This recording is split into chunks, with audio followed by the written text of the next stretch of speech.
pessoal, sejam mais uma vez bem-vindos ao meu canal e sejam bem-vindos a mais um vídeo de True Crime. Eu hoje estou aqui a parecer a Ariel, eu não sei porquê, mas o meu cabelo parece sempre bué vermelho em câmara, mas ele na vida real está mais alaranjado do que propriamente avermelhado, mas não faz mal porque assim eu pareço a Ariel. Eu sei que tenho andado um bocadinho desaparecida do YouTube, mas se vocês me seguem no Instagram sabem que eu voltei a patinar e tenho ficado muito cansada, então também custa um pouco gravar, mas mesmo assim esta semana eu vou fazer um esforço gigante para pré-gravar imensos vídeos porque eu estou em mestrado e este ano vai ser a minha dissertação, ou seja, a tese que toda a gente tem sempre medo, e eu já sei que vai ser um bocado complicado e por isso vou deixar vídeos gravados, que é para depois, nessa altura, eu não estar a falhar convosco e saírem vídeos todas as semanas. Portanto, se vocês tiverem sugestões, eu agradecia imenso que as deixassem nos comentários aqui em baixo, porque eu tenho apontado todas e, como eu disse, vou estar a pré-gravar vídeos para vocês. Meu Deus, isto foi uma introdução muito longa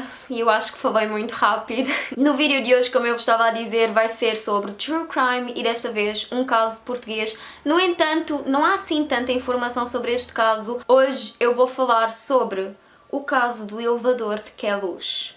No dia 13 de agosto de 2012, houve um incêndio dentro de um elevador num prédio em Queluz. Quando a polícia lá foi chamada e os bombeiros também por volta das 7h10 da manhã, eles constataram logo que tinha sido fogo posto com uma curta investigação. O suspeito entregou-se logo e era Francisco Ribeiro, que tinha 58 anos na altura. E agora vocês devem se estar a questionar o porquê de ele ter feito isto, e é então agora que eu passo a explicar todo o caso, porque na realidade, apesar de haver pouca informação, é muito mais complexo do que parece. As vítimas eram duas mulheres e um homem.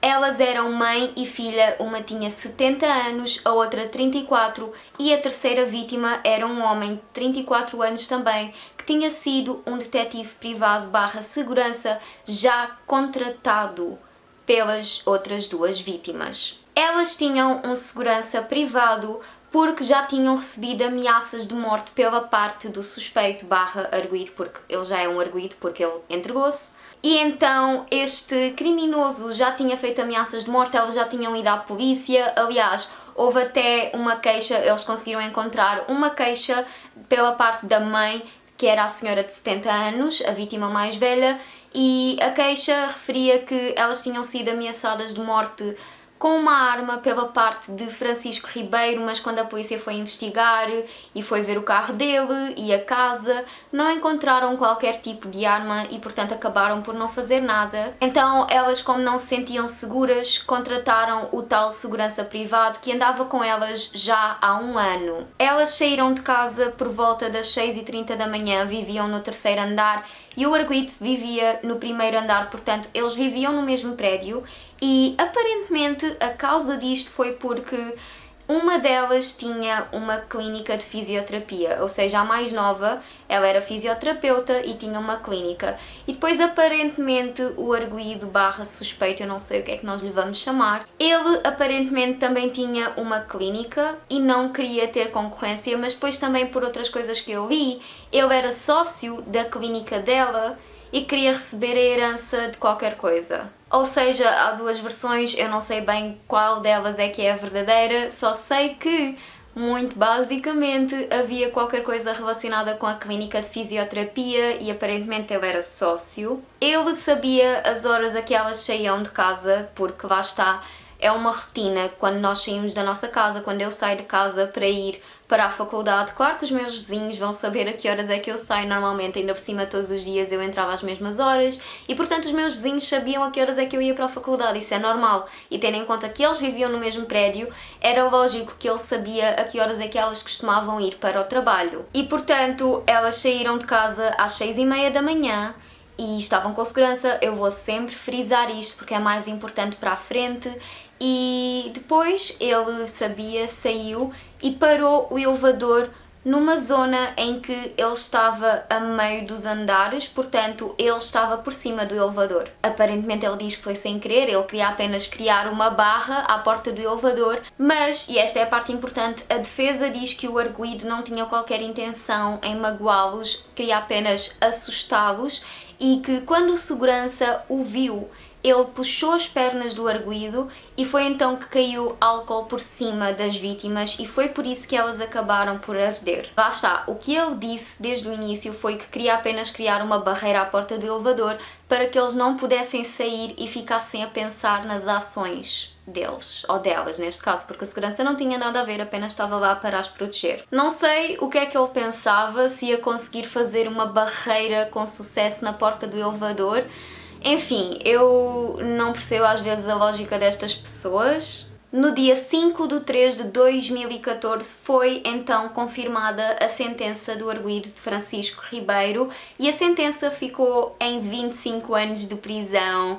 É a nossa pena máxima de Portugal, um dos países mais brandos da União Europeia. Eu sei que muitos de vocês querem saber a minha opinião relativamente à pena máxima, eu não a dou porque não é o meu dever dar a minha opinião. Basicamente, ele levou com 4 sentenças diferentes, 3 delas foram, obviamente, devido àquilo que ele fez no elevador e, portanto, ele levou com 22 anos por cada pessoa, por cada vítima, portanto 22 vezes 3 seria 66 anos, mas óbvio que isso foi reduzido para a nossa pena máxima, portanto de 66 passa a 25 e se ele tiver um bom comportamento sai ainda mais cedo. O quarto crime a que ele foi sentenciado foi o crime de incêndio, devido ao facto de ele ter feito aquele fogo posto no elevador e foram então 6 anos, portanto no total seriam 72 anos de prisão que foram diminuídos para a prisão máxima ou a pena máxima de 25 anos de Portugal. O próprio juiz do caso diz que, de acordo com o crime, deveria ser no mínimo 40 anos e que acha que 25 é muito pouco porque ele teve mesmo intenção de fazer isto. Foi um crime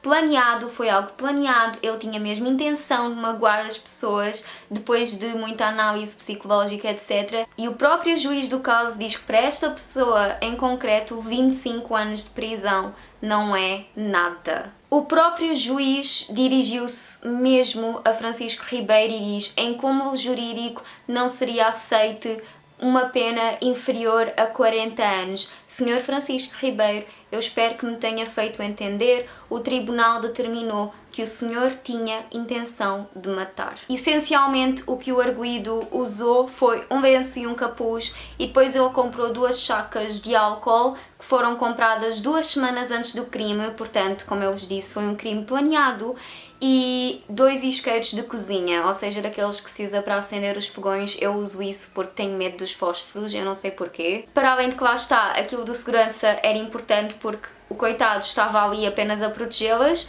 e aparentemente o arguido disse que ele apenas viu, puxou-lhe as pernas e foi então que sem querer despejou o álcool em cima de todas as vítimas. Mas se assim foi, então porquê é que depois incendiou-os na mesma? Se ele não tinha intenções de os magoar para além daquela barreira, então porquê é que mesmo assim ele usou os isqueiros quando viu que as coisas não estavam a correr como esperado? Era a tal intenção que ele tinha, só que depois a defesa não soube defender e ainda bem, porque assim ele foi para a prisão. Digam-me aquilo que vocês acharam deste caso, digam-me o que é que vocês acham relativamente à pena máxima de Portugal. Vamos iniciar um debate sobre isto, vocês agora já sabem a minha opinião. Eu acho que há casos em que 25 anos não é o suficiente porque lá está, as vítimas não tiveram segunda oportunidade, as vítimas já não estão cá.